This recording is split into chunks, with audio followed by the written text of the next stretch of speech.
Yes, people, how's it going? Welcome back to Lily White Lane. So it has just finished 4-2 to Barcelona in Tottenham Hotspur's final pre-season game. A game, in my opinion, that didn't deserve to end 4-2. And I know rival fans watching this are going to laugh and go, what is a 4-2 game then? But no way did that game deserve to end 4-2 when you look at the pattern of play. We dominated Barcelona for 80 minutes of that game. We had more possession than Barcelona for 80 minutes of that game. We had more chances and the better chances than Barcelona for 80 minutes of that game. But it was just those first 5 minutes and those last 5 minutes where we completely switched off, which you cannot do when you're playing a high line. You cannot do. Obviously, it's going to be different because Spurs played a B team today and more than held their own against Barcelona, which is a huge positive, and we'll get onto that in a minute. But obviously, it's going to be different with Romero and Van de Ven. They're going to be a lot more switched on than Dyer and Sanchez were. But when you're playing a high line like that, we need to be switched on for 90 minutes, not 80 minutes, not 85 minutes. Because if you're not switched on, that ball goes straight over the top. It looks easy. It looks so easy. And it did for the final few goals from Barcelona. But I think we looked dead on our legs in the final few minutes, probably because the attacking football we were playing all game and the way we were pressing the entire other 80 minutes. But yeah, I think results are irrelevant in pre-season, and I think 4-2 is an unfair scoreline. I think overall, if you're looking at the game, I know results are irrelevant, but we at least deserved a draw, if not a win, from that game. We absolutely dominated Barcelona, and one of the big reasons as to why we did that was Bissouma. What a performance from that man today. And I know it's weird to talk about great performances when we've lost 4-2, but it's one of those where if you haven't seen the game and you're watching this, go watch the game. You'll understand what I'm talking about when I say that Spurs dominated it. Why is Bissouma? He was one of the reasons we did. Absolutely epic performance from him. And he feels like a new signing. He feels like a new signing under Big Ange. I think that was because he was injured a lot of last season and didn't quite get as much game time as he would have wanted under Antonio Conte. This guy's fit into Big Ange's system like a glove. He looks like he wants to be playing, which he didn't last season for Conte. And those first few games in pre-season, the 4 games I've seen him in, the guy's absolutely bossed it. And today, bossed Pedri, bossed Gavi, bossed that midfield. He was epic, absolutely epic via Bissouma. And I cannot wait to see this guy start against Brentford on the weekend. I believe it was a bit of cramp at the end. Fingers crossed it's nothing more. And look, a lot of people are going to be going, you can't wait for the new season. Look at the team we fielded. No Harry Kane, no Heung-min Son, no Romero, no Van de Ven.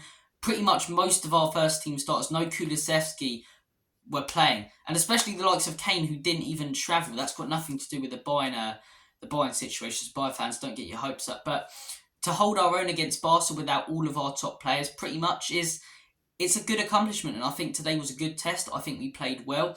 I think in all honesty, I think Big Ange should have played our best team for this game and our B side for the Shakhtar game. I know he wanted to make the fans happy, but I think that would have been the smart choice in all honesty. This is the final game, the momentum we do take into the season. But like I say, no momentum's really lost because we put in a good performance and none of our top players did play. So we didn't expect much. We expected to concede goals. We did, but we conceded 4.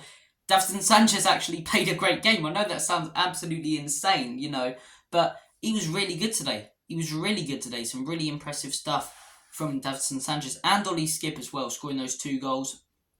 I was really impressed with him. Like I say, we were ahead for most of that game, but just those last 5 minutes and those first 5 minutes, we've got to learn to switch off. To switch off, we already know how to bloody do that. It was evident today, but we've got to learn how to switch on for the entire 90, for the entire game. Because if you don't, under Big Ange, we saw the consequences today, and we saw the consequences against West Ham. You can have all the ball, you can dominate the game, but you switch off, you're in big trouble. But look, like I say, I'm not going to rant too much about that because normally my ranting about it would be we've got to sort that out. We have sorted that out. We've got Romero and Van de Ven, who are most likely going to be our 2 starting centre-backs on the weekend, and are going to do a much better job than the likes of Eric Dyer in that defence. So look, there were some big positives. But I was really impressed. I was really impressed that we dominated against a team like Barcelona with our B team.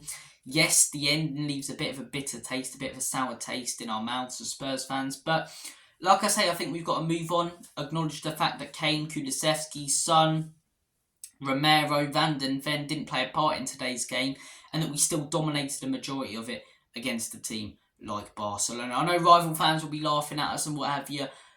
they'll use anything to laugh at us. They won't look at the lineup we did field, and it was our B team when we dominated them. We dominated them for 80 minutes, but we've just got to sort out playing that high line. I'm sure it will be different with Van den Ven and Romero, but yeah, we've got to focus. We've got to focus. And look, I am looking forward to the game. I am looking forward to the game on Sunday against Brentford. I think this pre-season could have gone better. I think we should have signed Van den Ven earlier in the pre-season so we could have gelled into the squad, but at least we have got him before the season has started. And look, there's been positives from this pre-season, the possession-based football, the attacking style, but there's also been negatives, switching off defensively. That has been solved, or hopefully will be solved with the signing of Van den Ven. But yeah, bit of a crazy day, We had the game this evening, Valise and Van den Ven announced earlier. Look, I'm chuffed with that performance. The ending leaves a bit of a bitter taste, but I thought it was a very good performance. Just got to learn not to switch off. But like I say, look at the team we were playing. Look at the team we were playing. And the fact we held our own with that team against Barcelona, it is good. It is good, and it was a good performance from Spurs today. It's mad saying that 4-2, but when you look at the B team and, you know, the way we played throughout most of that game, I was tough. Quickly, by the way, what was that Barcelona 16-year-old on at the end? That Moroccan striker, what drugs had he been taking, man? Absolutely unreal. But look, guys, we'll be back with a preview for the Brentford game and a match reaction. Hopefully, fingers crossed, with our best team on the pitch, we win that. Thank you for watching this video. Take care of yourselves. All the best. God bless. And as always, Comedy Spurs. In Big Ange we trust. Enoch and Levy out.